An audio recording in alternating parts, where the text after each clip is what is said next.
हमारी जिंदगी में भी आम आदमी की तरह मुश्किलें आती हैं। कभी कभी ऐसे क्राइम करने पर मजबूर हो जाते हैं ताकि अपने परिवार के लिए कुछ छोड़कर जा सकें। हम तो बस आम लोग हैं आपकी तरह। शायद बाहर के लोगों के लिए चोर से ज्यादा कुछ नहीं है।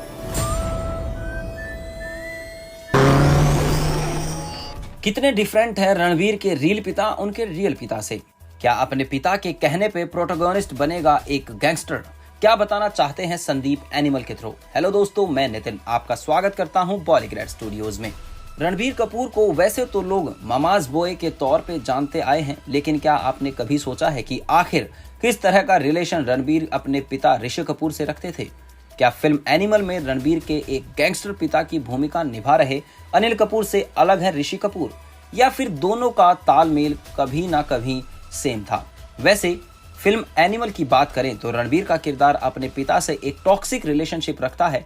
उसे कई बार पे अपने पिता की जरूरत भी पड़ती है, लेकिन दोनों के रिश्ते में अग्रेसिवनेस की वजह से दरार पड़ती है। वहीं रणबीर के रियल पिता यानी कि ऋषि कपूर को लोग शांत और खुले दिल वाले इंसान के रूप में जानते आए हैं। हालांकि आपको ये जानकर हैरानी होगी कि रणबीर को बचपन में अपने पिता ऋषि कपूर से डर लगता था। जी हाँ, सही सुना आपने।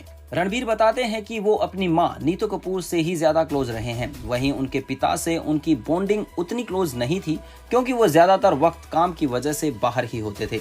रणबीर का कहना है कि वो जब छोटे थे तो अपने पिता से नजरें झुकाकर बात किया करते थे और हर बात के जवाब में सिर्फ हाँ बोलते थे। और ऐसी ही रिलेशनशिप उन्होंने तब तक रखी जब तक रणबीर खुद फिल्मों में नहीं आए थे। फिल्मों में आने के बाद रणबीर की जिंदगी थोड़ी बदली।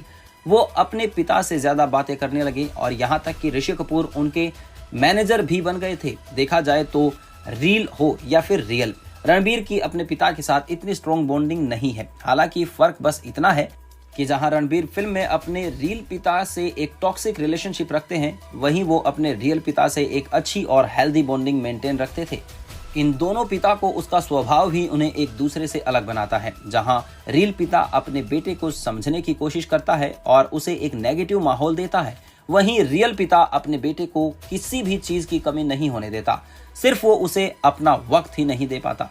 खैर, आप बताइए, आप अपने पिता से कैसी बॉन्डिंग शेयर करते हैं? आपकी बॉन्डिंग रणबीर के रियल पिता के साथ है या रियल पिता के जैसी? हमें जवाब कमेंट सेक्शन में जरूर दीजिएगा। खैर, एनिमल के कॉन्सेप्ट पे गौर करें तो इससे यही लगता है कि प्रोटोगनिस्ट का पिता अपने बेटे को अपनी तरह बनाना चाहता है और शायद अपने पिता के ही कहने पे प्रोटोगनिस्ट एक गैंगस्टर का रूप ले लेता है। ऐसा लगता है कि प्रोटोगनिस्ट हमेशा से बुरा नहीं होता, बल्कि उसे बुरा और बुरी आदतों का आदी बनाने वाला कोई और नहीं बल्कि उसका पिता ही होता है। प्रोटोगनिस्ट का पिता एक गैंगस्टर का मुखिया हो सकता है जो सिर्फ अपने बारे में ही सोचता है। उसे अपने बेटे या फिर उसकी फीलिंग्स से दूर दूर तक कोई मतलब नहीं होता।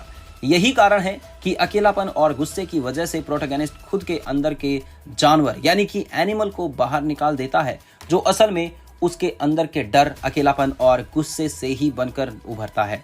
फिल्म में देखने वाली बात यही होगी कि क्या एक ग्रे किरदार से अपनी कहानी को शुरू करने वाला प्रोटोगनिस्ट कहानी के अंत में एक व्हाइट किरदार में खुद को ढाल पाता है या नहीं। वहीं इस फिल्म के डायरेक्टर संदीप रेड्डी वंगा काफी गहरा संदेश लोगों तक पहुंचाना चाह रहे हैं। संदीप का मानना है कि वो समाज के नजरिए को अपनी फिल्मों के थ्रू बदलना चाहते हैं। जो बातें हम नेगेटिव होने की वजह से नजरअंदाज करते हैं, भले ही वो हमारे आसपास हो रही होती है, संदीप उन्हीं बातों को अपनी फिल्मों में डालने की कोशिश करने वाले हैं। यही कारण है कि समाज की सच्चाई उनकी फिल्म को डार्क फिक्शन में तब्दील कर देती है। एनिमल की कहानी भी कुछ उसी तरह की है, जिसमें एक लड़का टॉक्सिक रिलेशनशिप जीते जीते कुछ ऐसे तंग हो जाता है कि उसके अंदर के सारे दुख और दर्द एक भयानक रूप ले लेते हैं, जिसे समाज, जानवर या फिर एनिमल कहकर बुलाता है। जी हाँ, वही समाज जो उस लड़के को ऐसा बनने के लिए पहले मजबूर करता है और फिर उसे ही एक जानवर या पागल कहकर समाज से दूर कर देता है। ऐसी कहानी हमें परिवार और समाज के काले सच को उजागर करने की एक नजर और हिम्मत देती है, जिससे हमें खुद की जिंदगी को बदलने का एक अवसर भी मिलता है। तो आज की वीडियो में बस इतना ही, और अगर आपको हमारा ये वीडियो पसंद आया है तो इसे लाइक और शेयर जरूर करें। साथ ही हमारे इस चैनल को सब्सक्राइब करना ना भूलें। तो मिलते हैं एक बार फिर नई वीडियो के साथ बॉलीग्रेड स्टूडियोज पे। धन्यवाद।